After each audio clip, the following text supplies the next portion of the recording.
Урматтуу мекенештер, Россияда мигранттарга көзөмөл күчөтүлдү. Россиянын аймагында тиешелүү документтериңиз жок жүрүүдөн абайлаңыз. Каттоого туруу, регистрация, ННН, ДМС, ОМС, СНИЛС, Медкнижка, эмгек келишими, кара тизмеден текшерүү, башка тилге которуу, иш кагаздарда көйгөй болсо кайрылыңыздар. Албетте официалдуу. Урматтуу мекенеш, документиңизди тактап толуктап алыңыз. Байланыш номерибиз +7 906 875 15 15. Түштүк Кореяда президент камакка алынды. Түштүк Кореяда тергөөчүлөр өлкөнүн азыркы президенти Юн Сок Йолду экинчи ирет козголоң чыгарган деген айып менен камакка алышты. Бул тууралуу Yonhap агенттиги жазды. Президент Юн Сок Йолду козголоңду жетектеген деген айып менен камакка алынды деп айтылат агенттиктин билдирүүсүндө. 15 январь күнү таңгамал тергөөчүлөр аны кармоо үчүн өлкө башчысынын резиденциясына келип, бирок президенттин коопсуздук кызматы менен тирешкен. Болжол менен 2,5 сааттан кийин полиция жана коррупцияны иликтөө башкармалыгынын кызматкерлери резиденцияга шаты аркылуу киришкен. Кийинчерээк Юн Сок Йол каргашалуу окуяларды алдын алуу үчүн суракка өзү келүүнү чечкени белгилүү болду. Ошол эле учурда Юн Сок Йолдун резиденциясын кайтарган аскер бөлүктөрү камакка алуу ордерин аткарууда тергөөчүлөргө кийлигишпөөгө макул болушкан. Беле кетсек 3 декабрда Түштүк Кореянын президенти өлкөдө аскердик абал жарыялагандан кийин Сеулда башаламандык башталган. Көп өтпөй депутаттар аскердик абалды алып салууга добуш беришкен. Атаңыздан калган эмес. Парламентте вице-спикер менен депутат Алиев чырдашты. 15 январдагы жогорку кеңештин жыйынында вице-спикер Нурбек Сыдыгалиев менен депутат Мейдир Алиев күн тартибине байланыштуу кайым айтыша кетти. Эл өкүлү төрагалык кылып жаткан Сыдыгалиев менен ар кандай маселелерди узартып алуу боюнча талкуу кылып жатып, ал кайым айтышууга өтүп кетти. Алиев чыйындарда күн тартибиндеги ар кандай маселелер деген пункту алып коюу адатка айланганын айтып, элдин көйгөйлөрү айтылбай калып жатканын белгилеп, ар кандай маселелерди айтууга бөлөнгөн 2 саат убакытты кечки саат 18:00 чейин узартуу тууралуу сунуш берди. Ал 2 жолу добушка коюлуп, экинчи жолкусунда гана өттү. Андан соң Алиев процедуралык микрофонго кайрадан чыгып, вице-спикер регламентти бузуп, ага сөз бербей койгонун айтты. Сиз 90 депутат менен эле бирдейсиз, бир аз мурда процедуралык сөз турасам бербей койдуңуз. Бул сиздин жеке фирмаңыз эмесчи, атаңыздан мураска калган. Москва шаарында жашап жана эмгектенесизби? Медициналык кызматтар керек, бирок алар сизге кымбат жана сапатсыз сезилет. Умбем клиникалар тармагы сиздерге өз кызматтарын сунуштайт. Бүгүнкү күндүн талабына жооп берген заманбап жабдыктар менен кесипкөй дарыгерлер сиздерди күтөт. Бизде сиз стоматолог, тиш дарылоонун бардык түрлөрү, уролог, невролог, лор, терапевт, хирург, окулист, педиатр, УЗИ жана башка дарыгерлердин кеңешин алып дарылануу мүмкүнчүлүгү бар. Умбем клиникалар тармагы бул жогорку сапаттагы медициналык жабдыктар менен камсыз болгон профессионал дарыгерлер. Сиздердин ыңгайлуулук үчүн Умбем клиникаларынын Москва шаары боюнча 3 медициналык борбору иштейт. Өзүңүзгө ыңгайлуу даректи тандап медициналык кызмат алсаңыз болот. Ушул ай ичи бизге келип төмөндөгү кызматтарга арзандатуу менен медициналык кызмат алыңыздар. Ден соолугуңузга кам көрүүнү эртеңкиге калтырбаңыз. Умбем клиник Москва. Эмес, мындан ары мыйзамга таянып иштейли, деди ал. Ага Сыдыгалиев жооп берип, Алиевдин бир маселе үчүн микрофонго кайра-кайра чыкканын сыңгалды. Кайра-кайра жазылып сүйлөй бериңиз. Сизди эч ким кармаган жок. Ордоңку микрофонго болсо процедуралык маселе боюнча гана сүйлөйт. Мен бир да депутатты чектеген жокмун. Убактысы келгенде сүйлөп жатат, деди вице-спикер. Экөө микрофон өчкөндөн кийин дагы бир топ талашышты. Андан соң жыйын өз нугу менен уланып кеткен. Бирок сөз Мейдир Алиевке келгенде талаш кайра уланды. Мени эл көйгөйүздү айтсын деп шайлаган. Менин сөзүмдү бөлүүгө төраганын да, президенттин да, буунун башкы катчысынын да укугу жок. Регламентке ылайык айтканга укуктуумун. Элдин көйгөйү менен 10 жолу эмес, 1000 жолу микрофонго чыгууга акылуумун. Сизге жеке дооматым жок. Болгону мыйзамдуулуктун сакталышын талап кылууга милдеттүүмүн. Эл мени маселебизди көтөр деп шайлаган. Сиз кызмат абалыңыздан кыянаттык менен пайдаланып жатасыз. Бул кылмыш кодекстин беренеси, деди Алиев. Сыдыгалиев жыйын түз эфирде болуп аны дүйнө жүзү көрүп жатканын, болбосо Алиев тууралуу айта турган сөз көп экенин билдирди. Сиз кайра-кайра чыгып убакытты алып жатасыз. Бул жакта дагы башка депутаттар бар да. Эмне болуп жатасыз түшүнбөй турам. Мени эмне эл шайлабай президенттин сунушу менен келип калыптырмынбы деп сөзүн жыйынтыктады ал. Булак Суберкежи. Камчыбек Ташиев жардам сурап кайрылган көп балалуу энеге 3 бөлмөлүү батирдин ачкычын тапшырды. 15 январда Улуттук коопсуздук мамлекеттик комитетинин төрагасы Камчыбек Ташиев буга чейин жардам сурап кайрылган Нурзат Нуржанова аттуу жаранды кабыл алып, 3 бөлмөлүү батирдин ачкычын тапшырды.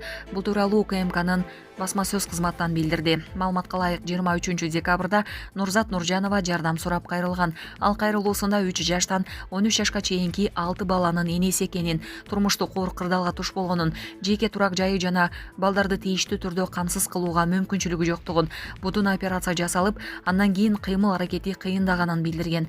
Нуржанованын туруктуу иштеген жери жок, мурда тигүүчү болуп иштеген, бирок жаракат алып операция жасалгандан кийин иштөөсүнө кыйынчылыктар жаралган. Ал эми жолдошу мурда такси кызматына иштеген. Учурда туруктуу киреше булагы жок, тамак аш жеткирүү менен алектенет. Ошондой эле ден соолугуна байланыштуу көйгөйлөрү бар болгондуктан оор физикалык жумуш менен алектене албайт. Арыз ээси күйөөсү жана 6 баласы менен Бишкектеги четиндеги Аламөдүн айылында ижарага алынган үйдө жашап келген деп айтылат маалыматта. УКМК милициянын кайгылуу кызматынын 4 кызматкери кармалганын билдирди. Улуттук коопсуздук боюнча мамлекеттик комитет Бишкек шаардык милициянын кайгылуу кызмат башкармалыгынын 4 кызматкери коррупциялык схема түзгөн деген айып менен кармалганын билдирди. Атайын кызматтын маалыматына ылайык инспекторлор айып короого токтотулган автоунааларды алып чыгууга уруксат берүүгө ар кандай тоскоолдуктарды түзгөнү аныкталган. Алар машинаны айып короодон чыгарууну тездетүүдө оң чечим кабыл алуу үчүн жол кырсыгына кабылган айдоочуларды каражат берүүгө мажбурлашкан деп шек саналууда. 14 январда УКМК Ички иштер министрлигинин ички иликтөө кызматы менен биргеликте милициянын патрулдук кызмат башкармалыгынын инспекторлорунун кызматтык бөлмөлөрүнө тинтүүгө алынган. Анын жыйынтыгында Бишкек шаардык милициянын кайгылуу кызмат башкармалыгынын 4 инспектору кармалып, УКМКнын убактылуу кармоочу жайына киргизилди. Бул кылмыштарды жасоого тиешеси бар башка адамдарды аныктоо боюнча иш-чаралар уланууда. Айып коюлган инспекторлордун адвокаттары жана жакындары комментарий бере элек. Президент Садыр Жапаров 2024 жылы 31 декабрда коррупцияга айыпталгандарга жазаны күчөтүү тууралуу мыйзамга кол койгон. Ага ылайык коррупция беренеси менен соттолгондорго мамлекеттик кызматтарда иштөөгө өмүр бою тыюу салынат.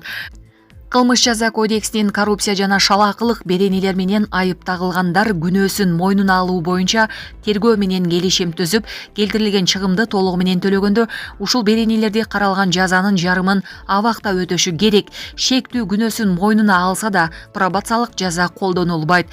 Кызмат абалын кыянаттык менен пайдаланган деп сот жообуна тартылгандар белгилүү бир кызмат ордун ээлөө укугунан ажыратылып, 2 жылга чейинки мөөнөткө соттолот же мүлкү мамлекетке алынат.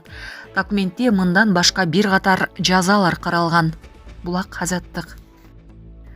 Орусия абактагы 25 кыргызстандыкты мекенине которууга уруксат берген эмес. Орусия бийлиги 2024 жылы бул өлкөдө жаза мөөнөтүн өтөп жаткан 25 кыргызстандыкты мекенине которууга уруксат берген жок. Бул тууралуу 14 январда башкы прокурордун орун басары Үмүткан Коңкобаева Жогорку кеңештин укук тартиби, кылмыштуулук менен күрөшүү жана коррупцияга каршы аракеттенүү боюнча комитетинин жыйынында билдирди. Орусиялык соттор тарабынан Кыргызстандын 25 жаранын андан ары жазасын өтөө үчүн мекенине өткөрүп берүү чечими кабыл алынып калган. Бирок декабрь айында Кыргызстандын башкы прокурору бул өлкөдөгү кесиптеши жана жогорку сотунун өкүлү менен жолугуп келген. Анда ушул 25 кишинин ишин кайрадан карап берүү шарттарын айтышкан. Эгер биз аларга сунуш жазсак, кайрадан караларын айтышты, деди Коңкобаева. Башкы прокурордун орун басары былтыр чет өлкөдө жаза мөөнөтүн өтөп жаткан кыргызстандыктардын ишинен 129 которулганын, алардын басымдуу бөлүгү Орусиядан алып келингенин айтты. Маалыматка караганда Орусиядан 117, Казакстандан 11, Тажикстандан 1 киши Кыргызстанга которулду. Соттолгондордун 700дөйү которулуудан өздөрү баш тарткан. Башкы прокуратуранын маалыматына караганда ушул тапта Кыргызстандын 1370 жараны Орусияда абакта отурат. Тышкы иштер министрлиги билдиргендей, учурда Орусияда 230 миңдей кыргызстандык мигрант бар. Орусиянын абактарында кыргызстандыктардын маселеси парламентте бир нече жолу көтөрүлдү. Азаттык Орусиянын Украинадагы согушунда теги кыргызстандык 51 киши набыт болгонун аныктаган. Алардын 25-и Кыргызстандын жараны, айрымдарынын колунда эки өлкөнүн тең паспорту болсо, кайсы бирлери кийин кыргыз жарандыгынан баш тарткан. Арасында киши өлтүрүү, маңзат ташуу деген сыяктуу оор кылмыштар менен кесилип, түрмөдө турган жеринен согушка айдалгандар да бар. Булак Азаттык. Бишкектин эски аянтындагы Лениндин эстелигин алып, Усубалиевдикин коюу сунушталды. Жогорку кеңештин вице-спикери Нурбек Сыдыгалиев Бишкектеги эски аянттагы Владимир Ильич Лениндин эстелигин алып, ордуна Турдакун Усубалиевдин эстелигин коюу сунушун берди. Мындай демилген ал парламенттин 15-январдагы отурумунда көтөрүп, Бишкек шаарынын 4 районунун аталышын өзгөртүү керек экенин дагы бир жолу кайталады. Эски аянтка 2020-жылы Турдакун Усубалиевдин аты берилген. Усубалиев 1919-жылдын 6-ноябрында Нарындын Кочко районунда туулган. Совет доорунда 25 жылга жакын Коммунисттик партиянын Борбордук комитетинин биринчи катчысы болгон. Кыргыз Республикасынын баатыры наамын, Акшумкар өзгөчө белгисин, Манас Ленин, Эмгек Кызыл Туу жана башка ордендерин алган. Совет мамлекетин түптөгөн Лениндин эстелиги Кыргызстандын булуң бурчугунда көп. 1984-жылы Бишкектин Борбордук аянтына Лениндин эстелиги тургузулган. 2003-жылы ал эски аянтка которулган. Оштун борборунда ушул тапта бийиктиги 25 метр болгон Лениндин айкели турат. 2022-жылы Ысык Көл облусуна караштуу Жети Өгөз районундагы Кызыл Суу айылындагы мектепке Лениндин бюсту коюлуп, коомчулуктун сынына кабылган. Булак Азаттык. Сүйүү бул жеңиш. Айсулуу Тыныбекованын тоюнан сүртүмдөр. Кыргыздын сыймыктуу спортчу айымы Айсулуу Тыныбекова Борбор каладагы тойканалардын биринде үлпөт тоюн өткөрүп жатат. Ал Таластын Бак Берген аттуу уулу менен турмуш жолуна аттанган. Экөө тең бир кесиптин ээси экендиги айтылып келет. Эске салсак, буга чейин спортчу айым өзүнүн социалдык баракчасына жолдошу менен түшкөн сүрөтүн чыгарган. Индиянын армиясында жоокерлер менен бирге робот иттер да мекенде кургушот. Индиянын армиясы Пунадагы аскердик парадта робот иттерди көрсөттү. Бул туурасында чет элдик басылмалар жазышты. Маалымдалгандай, робот иттер манипуляция үчүн колдонулган куралдарды сезип, аларга жооп кайтара алат. Демек алар учкутсуз учуучу аппараттардын, дрондордун байкоосуз келишин баамдай алат. Робот иттер тепкичтерде көтөрүлөт, эңкейиштерде жана таштандыга толгон жерлерде кенен жүрө алышат. 2024-жылдын июнь айында Индия армиясы 100 даана мындай роботтор менен камсыз болгондугу маалыматта кошумчаланган.